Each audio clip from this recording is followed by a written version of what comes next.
Well, in other news, making headlines at the Sawa, the death toll in the Boksburg tanker explosion has risen to 26. 8 more people have died in hospital where they were being treated for their injuries. Dozens of people remain in critical condition.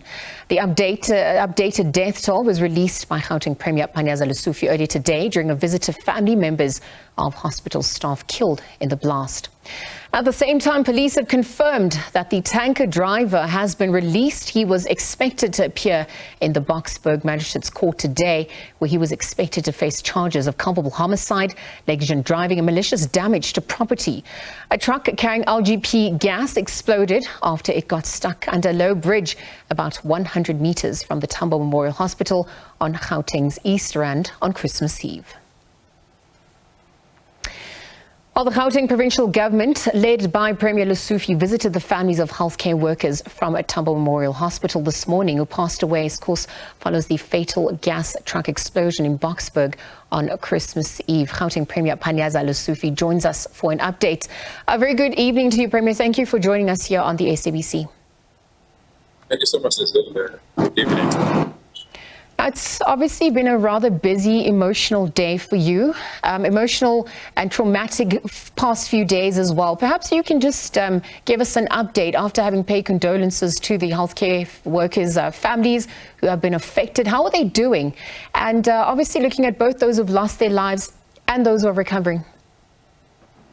Emotionally draining in each day. It has been a difficult day. Actually, the last 48 hours have been extremely difficult. Before I came on air now, just received the sad news. One patient unfortunately passed on, taking the death toll now to 27. It's a difficult moment for all of us, especially our workers and the families that are affected. We're trying everything within our powers to provide the necessary support. And that's the reason that we've been visiting all the affected families so that we can console them. And we can also work with them on how best to ensure that they don't have the difficulties alone. Sad indeed that now we've lost another person and the death toll has just increased to 27. Premier Lesufi, we are struggling to hear you through our connection, but I'm going to ask you another question. Perhaps we can see if that connection can improve in terms of the support that is required as the families prepare for funerals. How is the provincial government going to step in and support, and what does that support look like? Well, we've separated the two, obviously. Those that are government employees are going to be given support on the basis that this happened while they're at work. But those that are general members of the public, we've made additional support available to them. The good thing is that even the owner or the company that owns the tanker has come forward. They're willing to assist. We're just consolidating the form of assistance that they want to provide so that we can give the necessary support and assistance to everyone. It's a difficult moment, but we'll soldier on. As you said, we'll try to soldier on, but it's indeed difficult. No, of course, it's got the nation reeling in shock. Obviously, there's a process of identifying the bodies that is still underway. And perhaps you could talk to us about that on the back of the announcement now that 27 have succumbed to since the incident.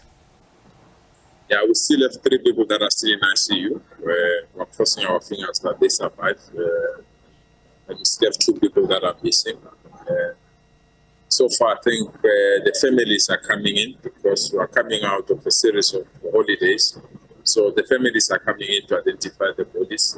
As soon as we conclude that aspect, we start the preparations for funerals. The first funeral that we can confirm will be on Friday in Boksburg, and the other funerals that are scheduled over the weekend.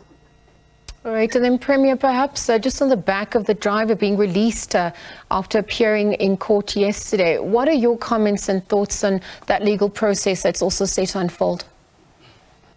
Well, the police have taken us in confidence. They've shared with us the reason why they felt that the gentlemen need to be released for now, purely because they're concluding investigations. You are quite aware that by law, if you have arrested somebody, you must present them to court within 48 hours.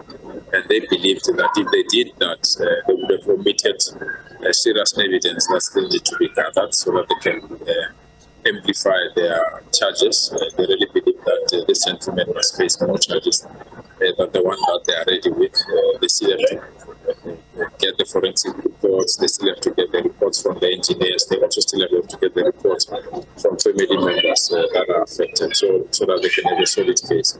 And they were of the view that it would be better just for now to release the gentleman on warning, and as soon as they are ready, they've committed to me that they will be ready before the end of this week. They will then re-enroll the matter so that the gentleman can face the charges that they feel are properly investigated and they've got proper evidence to present in court. All right, Premier, thank you very much for your time and for joining us. We're wishing you and your team strength during these difficult moments. Of course, Gauteng Provincial Government, led by Premier Lesufi, visiting the families of healthcare workers from Tambo Memorial Hospital this morning. Of course, all those who have passed away following the fatal gas truck explosion that occurred in Boksburg on Christmas Eve, really paying their condolences to the families affected and outlining the different interventions that will be taken out to assist the families, and also confirming that as it stands, 27 people have now succumbed since the tragedy.